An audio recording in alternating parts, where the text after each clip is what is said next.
E hoje eu vou usar passagens desse texto aqui à esquerda, né, o Buda de Doupo. Eu traduzi esse texto, então vou trazer algumas passagens, mas me focando, é um tratado bem longo, chamado O Quarto Concílio, que está presente nesse livro. E é um tratado, então, que ele fala, ele desenvolve essa noção do vazio de outro, né? Hoje eu vou trabalhar principalmente com o que ele fala sobre o Atman. E eu vou pescar depois outros termos, outras ideias que estão presentes nesse texto, né? Muita gente me pergunta sobre a Kali Yuga, as várias yugas que tem aí. Ele fala disso nesse texto, então a gente também vai trabalhar com isso mais adiante.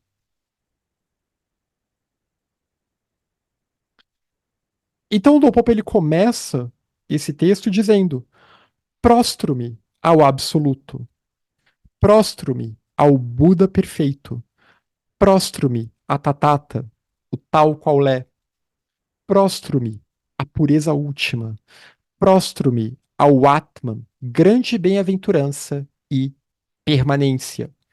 Então, ele já começa o texto afirmando essa realidade última e afirmando o Atman como sendo um sinônimo desse Buda perfeito. E aqui a gente pensar que todo o cosmos é o corpo de um Buda,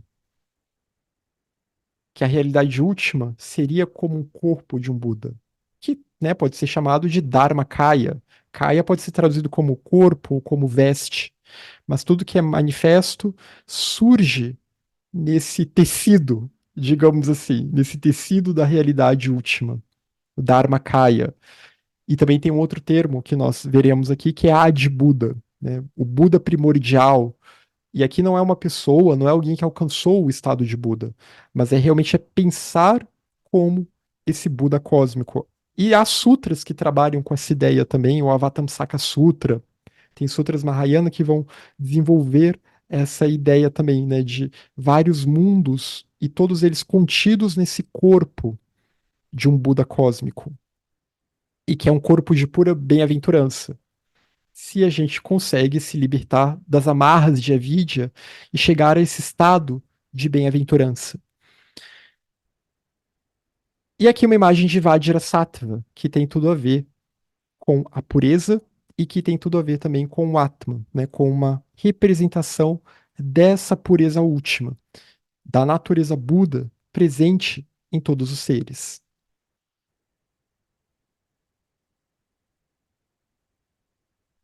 A realidade última do budismo, entendendo aqui nessa perspectiva, ela não é o vazio, ela é o cheio. E o cheio ele é vazio de outro, porque não há outro, só há um. Não há união, não há um eu e um outro mais, não há dualidade. Então pensar ele é vazio de outro porque é vazio de dualidade. Um outro pressupõe um eu, pressupõe uma relação sujeito-objeto. Sem outro é essa natureza Buda. É ela que faz cessar essa esse aprisionamento, porque é ela que nos faz, que nos impulsiona para essa busca. É a intuição dessa natureza.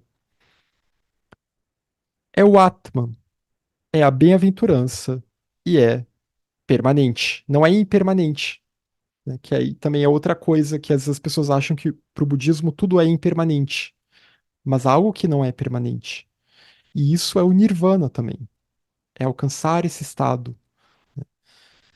Portanto, a realidade última, ensinada nos sutras e tantras profundos, que apresentam esse termo, né, apresentam essa realidade tal qual ela é, Tatata, e daí por diante, e é esse vazio de outro, é esse si mesmo, é esse Atman.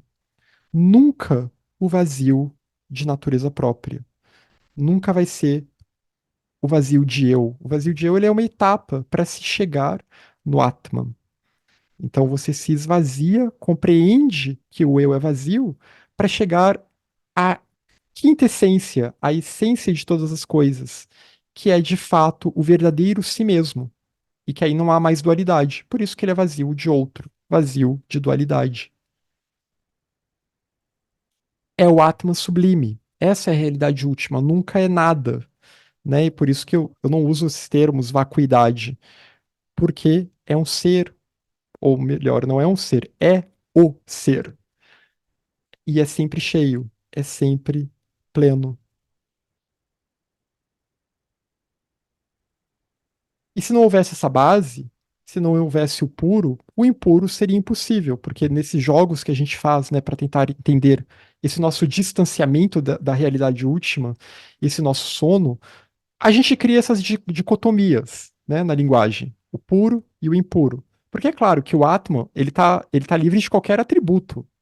Essas palavras, pureza e impureza, do ponto de vista da realidade última, elas não têm significado algum, né? Essas palavras, elas são criações nossa, da nossa mente aqui, no mundo dual, sujeito-objeto.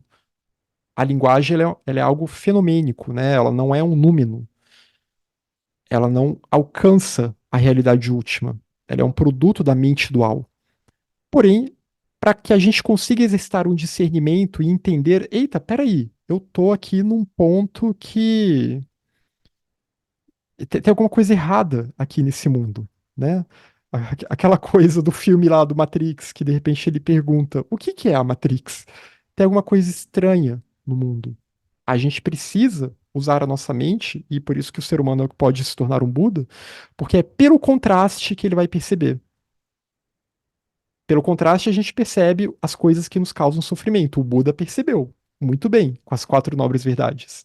O que que é fonte de sofrimento e o que que é fonte de libertação. O que que é fonte de felicidade.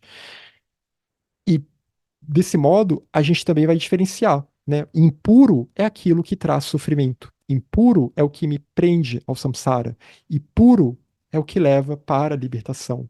São as virtudes. É esse jogo de palavra que se faz para que a gente consiga se aproximar cada vez mais dessa vibração sutil, para que a gente consiga alcançar a percepção desse Atman e viver guiados por ela, né? E ser como Vajrasattva, Sattva, ser, um ser em harmonia com a natureza indestrutível, né? A natureza adamantina, a Vajra, pode ser traduzido como diamante, é essa arma que ele carrega na frente do seu coração, mas também é uma natureza adamantina, indestrutível. E então, se não houvesse o puro, o impuro seria impossível. E se não houvesse o Atman, que é a natureza verdadeira, os fenômenos condicionados, eles não existiriam também. Porque sem essa vida una, não existiria todo o resto. Sem um, não tem mais de um. Sem um, não tem dois. Não tem três, não tem quatro, não tem multiplicidade. Então é necessário que haja essa base da realidade, né? A interdependência ela não surge a partir de si só. Essa multiplicidade de fenômenos, ela surge a partir dessa base. Mas devido ao poder do esquecimento, ao poder da ignorância, a gente esquece desse fato. A gente não consegue perceber essa base em tudo.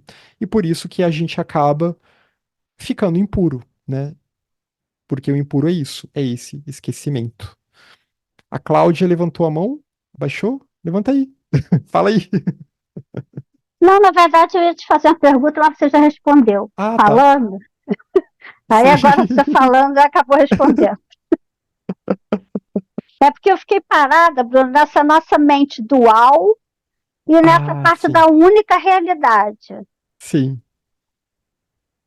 Uma coisa está bem ligada à outra aí, não tá?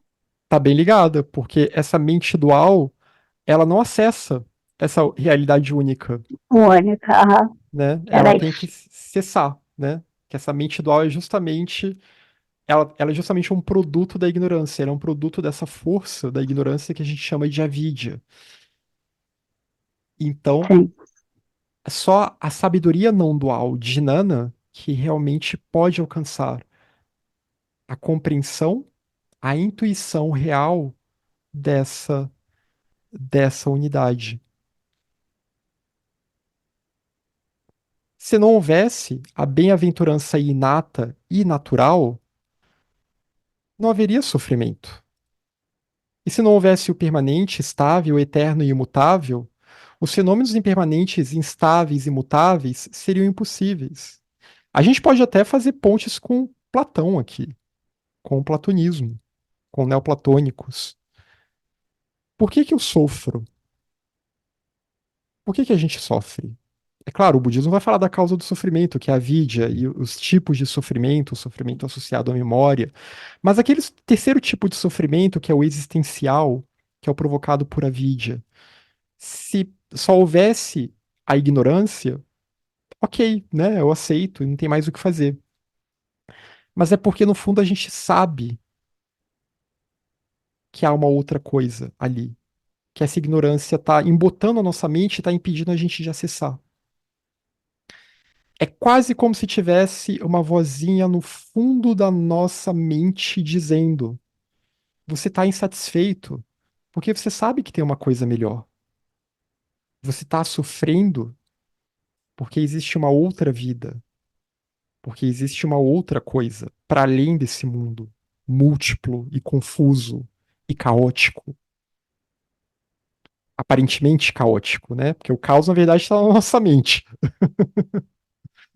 A natureza, ela segue as leis do karma, né? Ela segue a lei da harmonia. Mas a gente não consegue perceber, porque a nossa mente está caótica.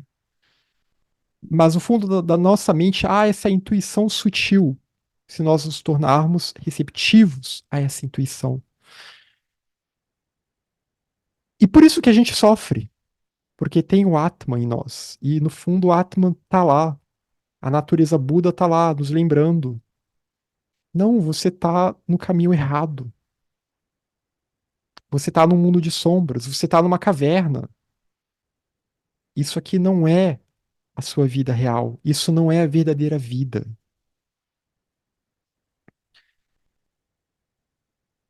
A Renata comentou, tá lá cantando de galo pra gente acordar, né? E então a nossa mente, ela tem essa intuição do Atman que tá lá cantando, cantando de galo, pra ver se a gente acorda. Se não houvesse esse permanente, esse estável, esse eterno, esse imutável, nada mais existiria. Nada mais existiria. É a base de todas as coisas. Tudo que é impermanente, instável, imutável, só existe nesse movimento, né? Nesse movimento que surge a partir dessa base. Porque se o vazio de outro, se o Atman fosse negado, o vazio de natureza própria seria negado também. Eu cairia numa negação total de qualquer realidade. Não tem uma base para manifestar essa vida, então tudo se torna negado a partir de agora. Essas coisas que são vazias porque são interdependentes, mas como que elas surgem? Se não há uma base para que elas possam surgir, se não há um campo em que elas possam surgir, um útero cósmico em que elas possam surgir. E tudo isso tem que ser na dependência de um Atman, tem que ser na dependência de Adi Buda, tem que ser na dependência desse poder, que é um poder que só existe, esse poder de Maya, de Avidya, que só existe como uma própria expressão do Atman. Que é aquilo que a gente vê em outras literaturas indianas, né? O cosmos tentando conhecer a si próprio. Então, a manifestação como esse processo. E pensando que todo o cosmos, e o Dopopa fala nisso, todo o cosmos é pura cognição. Todo o cosmos é pura gnosis, nesse sentido. É como esse processo em que a vida vai avançando, vai avançando, vai avançando, vai avançando, até chegar num ponto crítico em que agora, agora eu tô reduzindo aqui bem para o nosso planeta, hein? Agora que nesse nosso planeta nós somos humanos e a gente pode alcançar esse estado de Buda. E é claro, isso acontece em outros sistemas de mundos também, né, em que é possível o surgimento de condições análogas às da humanidade. Então, é esse processo.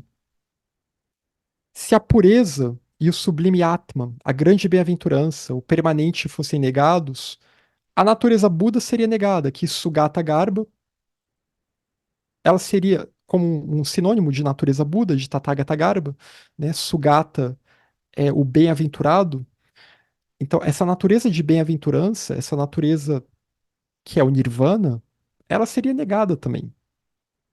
Porque o nirvana, ele é isso, é perceber que, na verdade, o reino está em vós.